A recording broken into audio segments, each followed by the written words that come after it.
اعوذ باللہ من الشیطان الرجیم بسم اللہ الرحمن الرحیم رب اشرح لی صدری ویسر لی امری واحلل عقدۃ من لسانی یفقہوا قولی۔ بکھرے موتی، چوتھا حصہ۔ عورتوں میں نبی صلی اللہ علیہ وسلم کا واعظ۔ پھر آپ صلی اللہ علیہ وسلم نے فرمایا کہ من جانب اللہ تمہارے اندر دو نقص ہیں۔ ایک تمہارے اندر عقل کی کمی ہے، اسی وجہ سے اللہ تعالیٰ نے قرآن کریم میں فرمایا کہ دو عورتوں کی شہادت ایک مرد کی شہادت کے برابر ہے۔ یہ عقل کی کمی کی وجہ سے ہے۔ دوسری دین کی کمی ہے، وہ یہ ہے کہ ہر مہینے میں چند روز ایسے گزارتی ہو کہ ان دنوں میں نہ روزہ رکھ سکتی ہو اور نہ ہی نماز پڑھ سکتی ہو۔ نماز روزے سے محروم ہو جانا دین کی کمی ہے۔ نیز آپ صلی اللہ علیہ وسلم نے فرمایا کہ عقل و دین کی کمی کے باوجود تمہارے اندر ایک مہارت ایسی ہے جو کسی میں نہیں ہے، اور وہ یہ ہے کہ شوہر کتنا ہی ہوشیار اور سمجھدار کیوں نہ ہو، مگر تم ایک جملے میں اس کی عقل اڑا کر رکھ دیتی ہو، جس سے وہ ہوش اور حواس سب کھو بیٹھتا ہے۔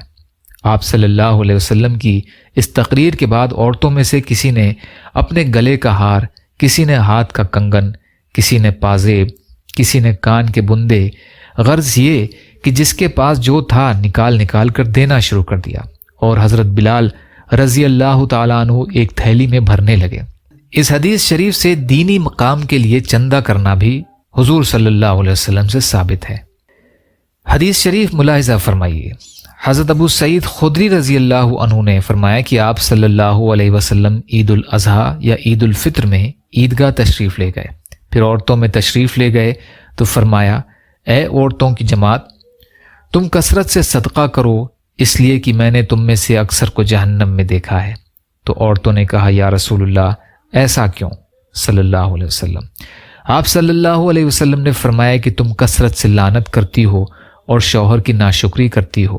دین اور عقل کی کمی کے باوجود عقل مند ہوشیار آدمی کی کھوپڑی کو اڑا کر رکھ دینے والی تم جیسا کسی کو نہیں دیکھا۔ تو عورتوں نے کہا کہ ہماری عقل اور دین کی کمی کیا ہے؟ آپ صلی اللہ علیہ وسلم نے فرمایا، کیا ایک عورت کی شہادت ایک مرد کی نصف شہادت کے برابر نہیں ہے؟ یہ ان کی عقل کی کمی کی وجہ سے ہے۔ نیز آپ صلی اللہ علیہ وسلم نے فرمایا، کیا عورت جب ماہواری کی حالت میں ہوتی ہے تو نہ نماز پڑھ سکتی ہے اور نہ ہی روزہ رکھ سکتی ہے؟ عورتوں نے کہا، جی ہاں۔ آپ صلی اللہ علیہ وسلم نے فرمایا، یہی ان کے دین کی کمی ہے۔ یا اللہ ہم سب کو کہنے سننے سے زیادہ عمل کی توفیق عطا فرما۔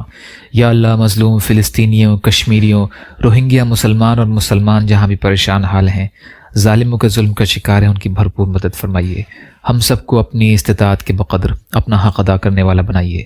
یا اللہ اپنے حلال میں سے دیجیے، حرام سے بچائیے، اپنے غیر سے بے نیاز کر دیجیے۔ جو مانگا وہ بھی عطا کر دیجیے، جو مانگنے سے رہ گئے وہ بھی عطا فرمائیے۔